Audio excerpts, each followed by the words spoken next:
What's going on, everybody, and welcome back to the Locked On Pirates podcast. It is, of course, your host, Ethan Smith, who does the most. Hope you all are having a phenomenal Thursday, March 24th, where we just got finished watching a spring training game that saw no finish, where Mother Nature was the eventual winner. But me and, of course, the gentleman to my right, Mr. Adam Bittner of the Pittsburgh Post-Gazette, have a ton to talk about today regarding possibly using an Oneil Cruz extension as a test case. Greg Allen has been playing really good so far as well, so we're going to get into that and where he fits into the outfield mold.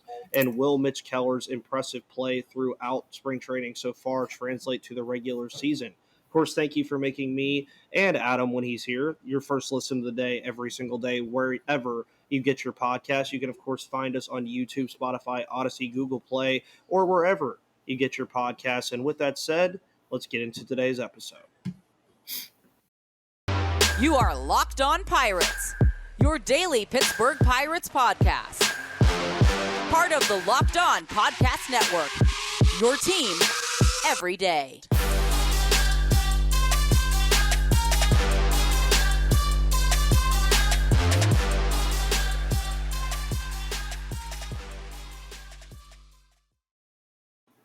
Alrighty, everyone, and welcome back, of course, to the Locked On Pirates podcast, where it is your team, your Pittsburgh Pirates, every single day, all the way through Christmas. We're going to be having a fun time, and a gentleman to my right, Fuji Master 24, good old Adam Bittner of the Pittsburgh Post-Gazette, will be here throughout the entire year as a regular guest, as he was near the end of last year. But Adam, how are you doing after a fun March Madness coverage weekend for you in Pittsburgh? That was great. Lots of hoops. Still mixing in a lot of Steelers coverage over at the .com. So busy time of year. We'll have Penguins playoffs coming up soon. So hopefully we'll get a little bit of rest before that starts. But yeah, it's a busy time. Lots of things going on, but always happy to talk some baseball. Oh, yeah, of course. And before you hopped on to the episode today, we talked a little bit about the Brian Reynolds stuff with him not getting an extension as of yet. Apparently the team and him have not talked about one since it was last brought up at the end of the 2020 season. Of course, the two were on a different figure for arbitration, which was about $700,000, maybe $695,000 apart. A lot of people were very upset about that. And I talked about it yesterday on my episode as to why you can be upset and why you can't be upset. Because when you look across all of baseball, Lucas Giolito was also placed on arbitration. It's just the nature of the game. But at some point, I think the front office is going to have to give fans something. Like, they have to give them something. And you brought up the idea of an Oneil Cruz extension and how it could be used as a test case. So I would like you to elaborate on that a little bit more for everybody listening, so they can kind of gauge what you mean by testing, like using it as a test case for a Cruz extension. Well, I guess I should probably say off the top that I kind of feel like the Brian Reynolds horse has left the barn. The time to sign him was at the end of 2020. He already had a solid season under his belt in 2019.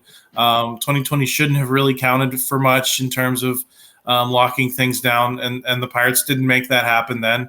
And then he goes out and has a great season in 2021. So now that leaves you in a position where, he's still a ways away from free agency, but he can see that payday, and he knows he's probably not going to get it from the Pirates. There's no reason for him to give them a discount at this point. He can kind of bet on himself in arbitration, get raises every year, and then cash in whenever he hits free agency. I think the thing that makes the Oneil Cruz situation interesting is this bonus pool that was agreed to as part of the new collective bargaining agreement. I think in the past, the Pirates, he's a guy that the Pirates would have been approaching early before he had a lot of big league track record under his belt to try to get him, try to buy out 1, maybe 2 years of free agency, because I think the urgency is there because he's looked so great in spring training. We saw him at the end of last season. He's ready. He's ready to be in the big leagues. But without an extension, they're going to be incentivized to keep him down in the minors to get another year of arbitration eligibility out of him. So if you're the Pirates, this is probably the time. If you're going to try to do an extension, you want to do it with him because then you can get him in to the big league roster, and you can start the season with Oneil Cruz in Pittsburgh.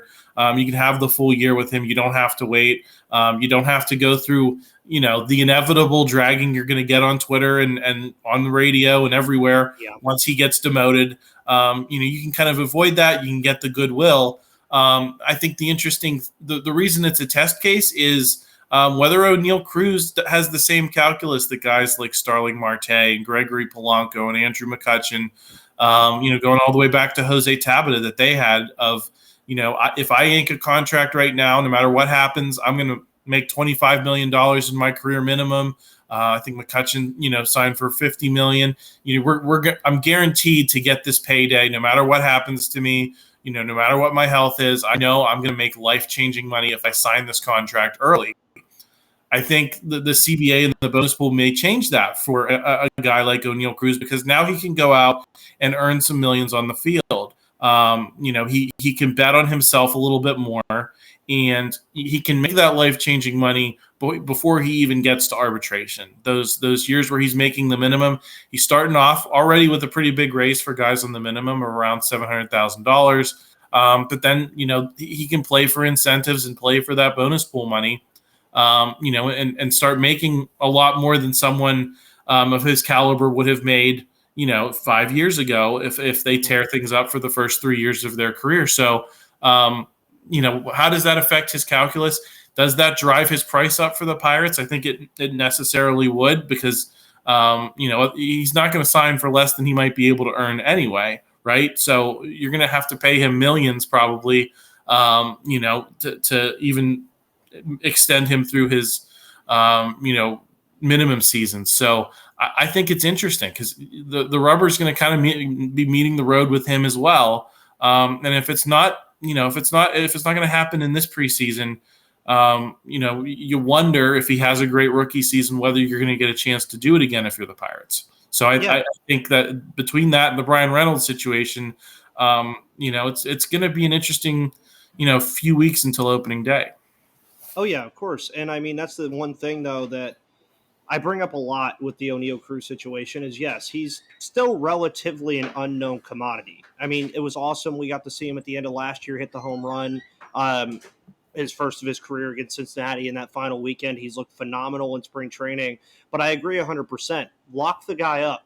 What's the worst that happens? You get into another Gregory Polanco situation again? I mean, the people like to kind of shed light on extending guys like, well, they extended Polanco too early and he didn't pan out. For the most part, Gregory Polanco was not a bad player. I don't know if that's like something that a lot of people want to talk about, but Gregory Polanco wasn't terrible. He played out the duration of his contract. Yeah, he had his injury history, but he played it out. And I would agree 100% here with a Cruz extension, but I've also said on the flip side, like you brought up already, with the usage of arbitration years and 1 or 2 more years of that, I still would not be shocked if he starts the year in Indianapolis and sits down there for a minute due to the service time manipulation, which is something the Pirates do. And going back to Reynolds, and as you said it too, I wouldn't completely write off an extension for Brian Reynolds in Pittsburgh just yet, but also with every passing day, and as I mentioned on my pod yesterday, Adam, if he replicates the stats that he had last year or even gets remotely close to that, his value is only going to continue to go up. I mean, that's just common sense, right? I mean, he's if he was in free agency today, he'd be $100 million player minimum. Oh, 100%. The Pirates have never signed a contract like that. And that's why it's hard to picture them doing so. And, I guess I would say to the people who think it's a risk that you end up in a Gregory Polanco situation, by the end of that contract, it was a bit of a mess. And you definitely lost value. But you know what? The Starling Marte and Andrew McCutchen contracts that were signed early in their careers, they saved the Pirates probably minimum $50 million, maybe as much as $300 million in terms of what those guys could have commanded on the open market. So, you're going to win some, you're going to lose some when you go about that strategy. And sometimes you're going to spend money on a guy that you shouldn't have, and you're going to end up in an ugly situation like you did with Gregory Polanco. But sometimes you're going to sign a future MVP and have him here through age 30. And I think that's probably part of the calculus with Brian Reynolds as well. He's not going to be a free agent until he's in his 30s, and we know most players begin statistical declines in their 30s. So I think there's also, an argument to be made that if you just keep him here for the duration of his contract, then he will have served his purpose to you, and you can let someone else give him his payday for less production than you got from him. I think that's kind of what the Pirates want to do, is look at a guy, figure out how you can get to age 30 with him, and then decide if it's worth it to extend him into his 30s. And so I think that's part of the calculus, which is why, I don't see as much pressure on a Reynolds extension. It's these guys who are in their early 20s that, if they get through 6 seasons of eligibility, you might be passing up their prime. That's when you really want to start buying out those free agency years. So that's why I think the Cruz case is so interesting, because I think he is a guy who you'd want to lock up, if he's going to be what you think he's going to be. So that's kind of the differences, and making comparisons between different players is not all players are the same. Even if you think of Starling Marte and Andrew McCutchen as good players, you think of Gregory Polanco as a bad player. All these guys are at different points in their careers. The calculus is different for all of them from a club perspective and from a player perspective. Oh, yeah, of course. And not on the same money figure, because I'm really enjoying talking about this a lot too, but not on the same money figure, but also I don't know if the Pirates would do this, but would it be a kind of behoove them to sign Oneil Cruz to a possible kind of Wander Franco deal? Not of the same caliber of money, because as we've already said before, they're not going to give Oneil Cruz $182 million. No, not any chance in hell. But at the end of the day, what stops them from saying, here's 7 years, $70 million, or 7 years, 65, 7 years, 60, in that kind of area, where you have Oneil Cruz throughout that span of time where he's going to probably be very good.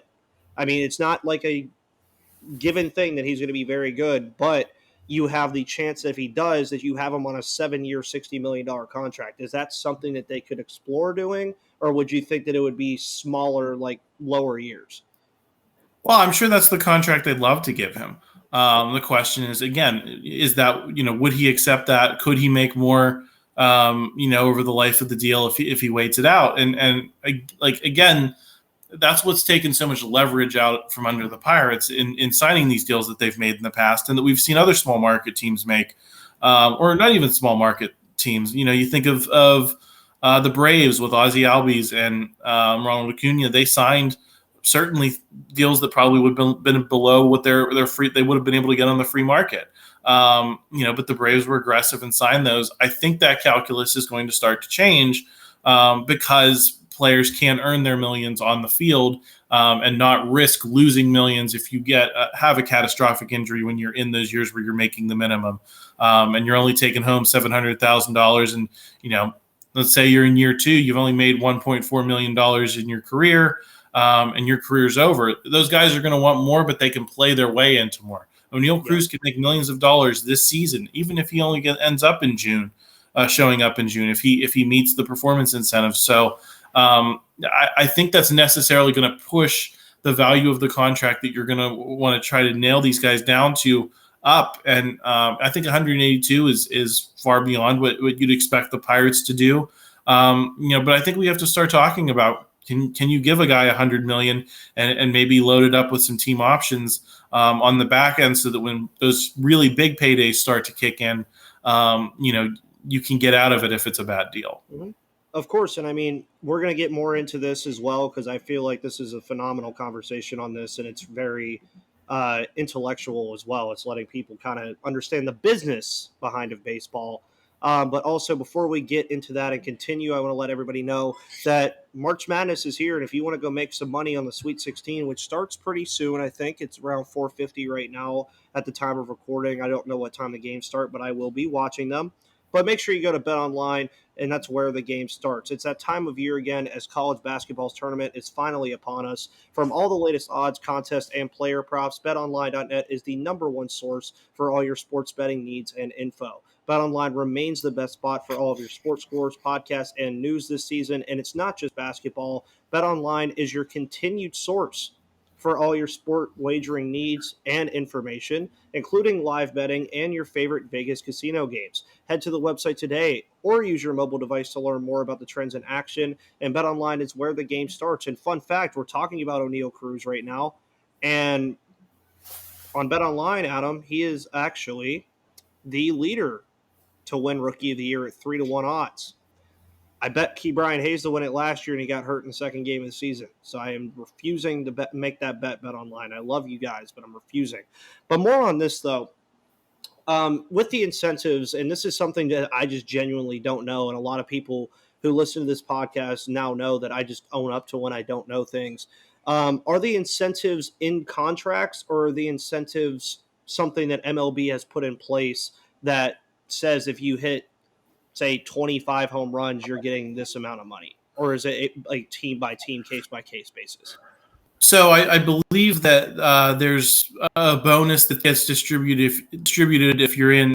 I'm not sure of the percentage here, but I believe it's the top 10 to 20% of players in WAR. Of guys making minimum. I believe there's incentives there, and then there's also award incentives. So if Oneil Cruz did win Rookie of the Year, that's something he would make a significant chunk of money on. So then, if you're assuming that he's going to be in the top 20% of wins above replacement, he's going to win Rookie of the Year.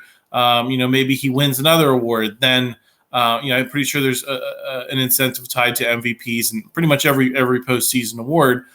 Then you're talking about legit money that he's making, before you're even discussing, his minimum salary. So you can make, he could make millions of dollars this season, depending upon how things play out. Is that a high bar for him to be Rookie of the Year and be in, the top 20%? Sure. And it's possible that he could end up in the top 25% and not get that bonus and still only make the major league minimum. But I think the important thing, if you're a player, is you're betting on yourself. And you have the possibility to make that money if you've earned it. And that's something that players in his situation have not had in the past. They would have just made the minimum, and that would have been the end of the conversation. It doesn't matter whether you're MVP, doesn't matter, about wins above replacement. None of that had mattered until this year. Now he has the ability to go out and make millions. So it doesn't, the Pirates dangling him maybe making $2 million, in his first season is not going to work the same way it did when players were making, a quarter of that on the minimum, and that's all they had the chance to make. So that's kind of the calculus. And you think those years where he's making the quote unquote minimum are going to become more expensive because he thinks he can possibly earn more. Oh yeah, of course. And it seems like also, I don't want to just limit this to Oneil Cruz either. I know he's like a big case for this because he could also do it. Say Roansy Contreras comes out and just becomes lightning in a bottle. Maybe like I would say ace like MLB level, but an ace on this team. Like he's your number one guy. Could you be seeing the same thing with him as well, where you could be talking about extending Roansy? Of course, everybody wants to hear Brian Hayes get extended. Now, with the Brian Hayes thing, that one is always interesting. And Gary Morgan, who I have on this podcast every week, this was a long time ago when we talked about this. He brought up something very interesting about Brian Hayes and why it's fun to have Hayes now, but it's going to be very hard to keep him in Pittsburgh. His dad literally used to play baseball in Major League Baseball. He's from Houston, Texas. I mean, he knows how the business of this stuff works. But at the end of the day, and this is where I think I wanted to take this with the direction of asking about it being a test case, get some more knowledge on it and stuff. With the amount of prospects the Pirates have coming into this season, and especially next year is going to be, like, if anybody listening to this podcast, and Adam will probably tell you the same thing, if you're listening to this podcast right now and you think there's a lot of prospects coming up this year, just wait until next year when Leover Figueroa, Nick Gonzalez, Quinn Priester, and the Carmen Majinskis of the world are all coming to Pittsburgh at some point. It's going to be nuts. So at some point, you would have to think the front office has to say, we have to start locking some of these guys down and choose who we know is going to be here for the future, right?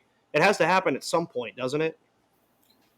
Well, I mean, I wouldn't say that anything has to happen with the Pirates. I think it's an open question. I mean, how you and I might run the team is not how this team has been run for most of our lives. I'm 31, and you can count on one hand the number of major extensions this team has signed to homegrown guys, and the number of free agency years that they've bought out. It's not something that Neil Huntington done, and we're in year 3 of Ben Cherington. It's not something he's ever done. And of course they signed some guys like Francisco Cervelli to extensions. They gave some decent sized contracts to AJ Burnett and these Francisco Liriano, veteran guys who are proven.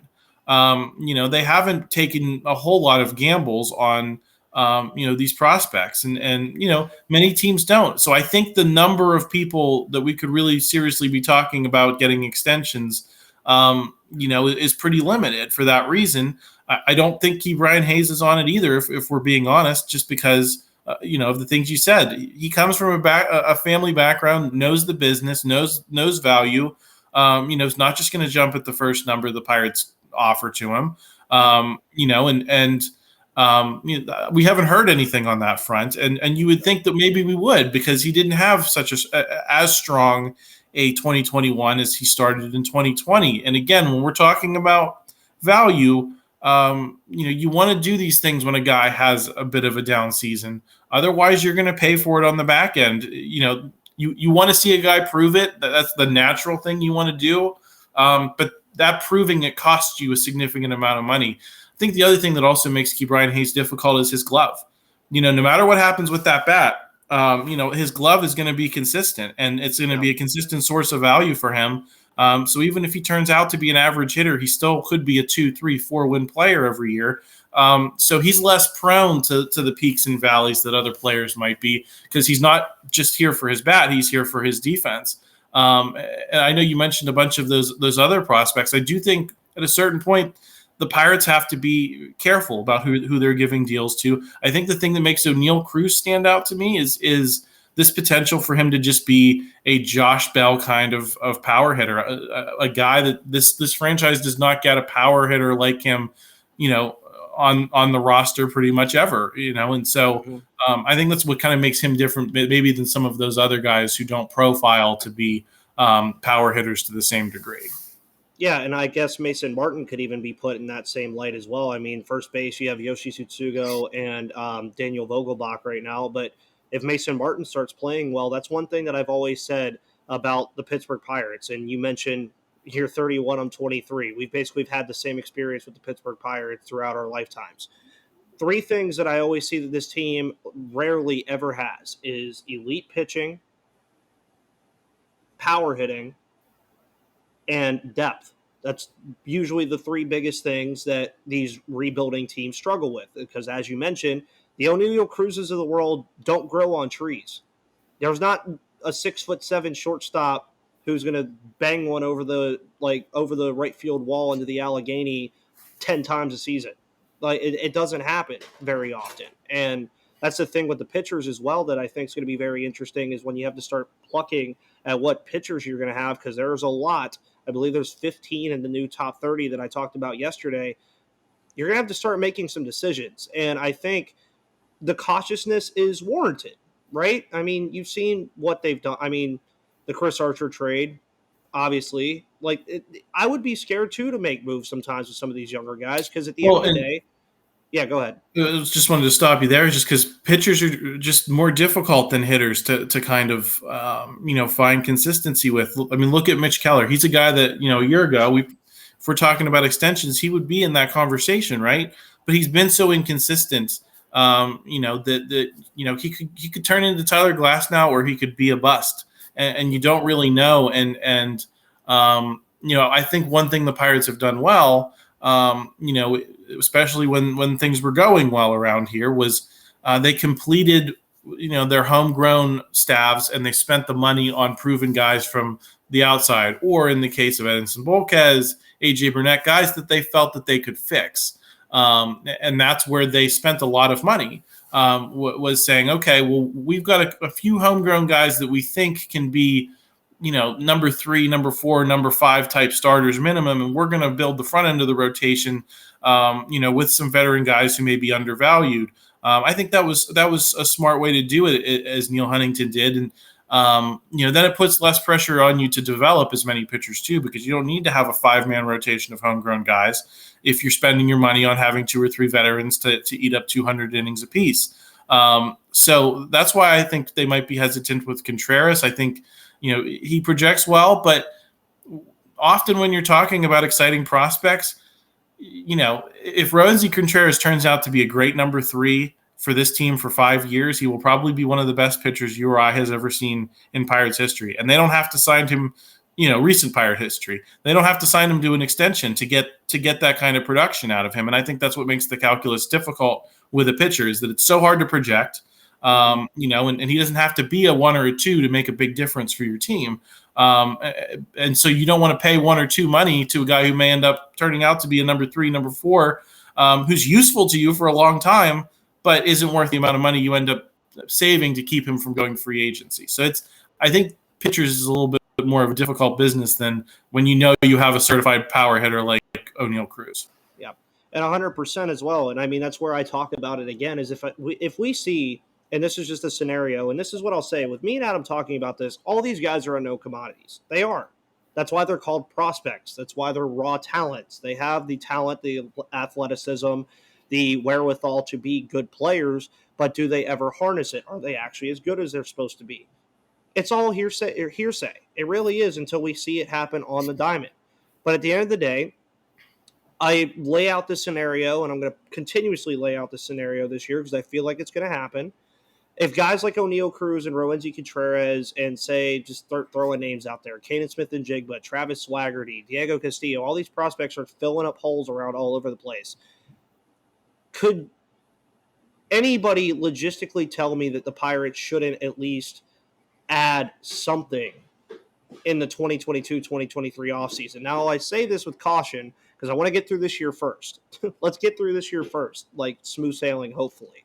But at the end of the day, I think it's really an optics thing at this point too, as I think it's a lot of fans just want something, like they want something of consistency to be there. But as you've mentioned before, it is just so hard. It really is. Like this job and extending guys, it's not just as easy as saying, hey, we're going to extend you for this amount of money because we think you're going to be good. Well, they're not going to throw $50 million at a guy they think is going to be good. They want to ensure that he is going to be good. And I think that's where your main point was, Adam, is it's just so hard, and it's cautious optimism in a way, right? Yeah, well, I think, we're discussing Oneil Cruz as a test case because I believe he is a big leaguer right now. And what is his upside? We don't know. Is he going to be a 40-50 home run guy? Is he going to be a 20-30 home run guy? Is he going to be nothing like that? Or are a big league pitchers going to find that hole in his swing and exploit it and, render his power, somewhat irrelevant, which I think we saw a lot of with Josh Bell. Honestly, is that, he was a great power hitter, but his defense wasn't great. And, when he wasn't hitting for homers and extra base hits, you didn't see him kind of making those impacts at different times. And that's kind of why he never really materialized into a $100 million player, a guy who was going to go out and get a major deal, before the Pirates cut him loose. So, yeah, this is really difficult stuff. And that's why I'd be hesitant to say, yes, there's lots of prospects coming up. We can't be having these extension conversations about all of them because you can't extend that number of guys. You want to give it to maybe, over the course of the next 5 years, you maybe want to give out 4 or 5 deals of that nature if things go well.